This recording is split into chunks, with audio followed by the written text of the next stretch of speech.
better to players sit key players in the preseason, especially for the 49ers? Who won the Super Bowl? The Rams. Who doesn't play guys at all in the preseason? The Rams. Yeah. And I think that should be learned from. I mean, we're all consistent. There's an evolution to the whole thing, and it's the copycat league for a reason. And if you do something and it works, guess what? Teams copy you.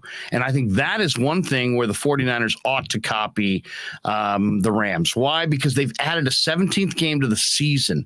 If you listen to Trey, to Trent Williams talk at the minicamp, I thought one of the most interesting quotes was when he kind of very candidly spoke to us about how his body felt different just because of the one added football game.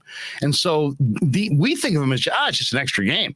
But every game, there's only so many games in these players' bodies, and you got to be able to recover. So you got to play your best football in January if you want to win the Super Bowl. So what you do in August probably doesn't matter. So, yeah, do you need to find your football team? Do you need to discover who's on there and who's not going to be on there? Yeah, but do that in the practices, do that in your drills, do that before the preseason as much as you can, and sit your key guys in the preseason and guarantee that by week 1, you're showing up with a full arsenal. That's what McVay does, and I think it benefits them. Think about the Niners in the 80s with Walsh and Seifert in the 90s. They always showed up in the playoffs with their full complement of players for the most part, and they were very easy on their players in camp compared to most teams in that era. So I just really believe that resting players early is a real key to them being fresh late. I mean, and that applies to the practices too, because I've seen a lot of non-contact injuries in training camp. I heard a coach say one time, you can't win games in the offseason, but you damn sure can lose them. And you lose games in the offseason by getting your own players hurt. And non-game settings. I mean, it's one thing if one of your key players gets hurt in a game. You can't avoid that. But as a coach, you certainly can't avoid the preseason injury, the practice injury. How? By not practicing them, not playing them in the preseason. I mean, it is a 17-game season, 18 weeks, plus the playoffs, no bye week, I guess. But for most teams, it's not smart to play these guys in the preseason. That's Kittle, Trent Williams. I mean, that's what the Niners did last year, right? Select players. Yeah. Kevin Fagan back in the day had a stool that he brought to practice, a stool. He sat there and sat on a stool, and he was one of the badass players of his era.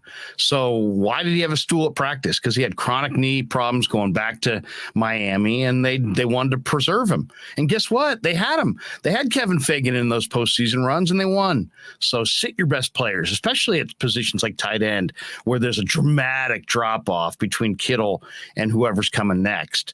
Sit Kittle. Don't let Kittle practice as much as he wants to. Also, sit Lance. Lance broke his finger in the preseason last year playing behind the second team offensive line, and that's a bunch of guys who are, end up on the practice squad or not in the league at all. Don't play Trey Lance. God forbid he gets hurt in the preseason again. Yeah, I mean, there's a few guys I would sit. I mean, I would sit anybody where I'm not fortified behind them. I'm sitting Kinlaw because I don't know who's sitting behind Kinlaw. I'm sitting Jimmy Ward because I don't know, and Hufanga because I don't know who's playing behind them. I'm sitting Verrett because of his history. There's a number of guys. Debo, I'm sitting. Ayuk, I'm sitting. Trent Williams, I'm sitting. I mean, I have to have Trent Williams out there if I've got Trey out there, but I'm sitting Trent as much as I possibly can. Murphy asks, didn't see the Wilson Mahomes escapability at all from Lance. Saw capability to run, but not really escapability in the pocket. Also praying his inability to get the ball out quickly was just an experience. I saw the opposite. I saw the opposite too. Kaepernick's faster than Trey Lance when they get to full stride. At least that's what I saw. But I don't know. I thought Cap was he was not elusive in the pocket. I felt he was pretty much a sitting duck until he was at full speed. Oh yeah, he was dynamic on the Kaepernick was dynamic on the run, yeah. But he didn't even have Brady's ability to move within the pocket, no. And he's 10 times the athlete as far as being a foot athlete. Go back to that second half of the Texans game and look at that again and tell me that Trey didn't do an incredible job of moving and sidestepping defenders, who had a free run at him and extending the down and keeping his eyes downfield. So I think you kind of flip-flop that. Rob Martin says, don't forget wide open misses to Juice in Tennessee. Trey will succeed and lead us to glory because of what's between the ears, physical talent, a bonus. Yeah, I like that. And that's basically what the Niners, the vets have said about him is like, Trent Williams in particular. What's most impressive about him is his makeup, and that's what's going to differentiate him from every other young, gifted quarterback.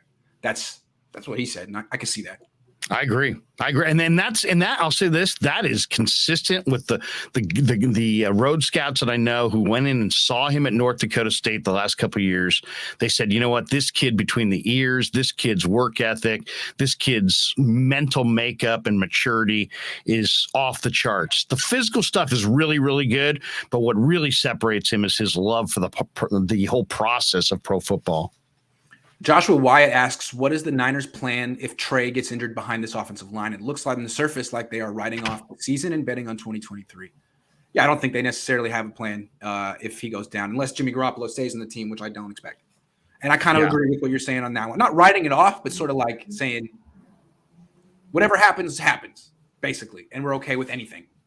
Yeah, I mean, they're kind of in the same boat they were a couple of years ago where they have a starter and they don't have a great backup. But I actually have great confidence in what we're going to see out of Purdy. So I feel like Purdy's going to show people that they actually have an alternative in a pinch.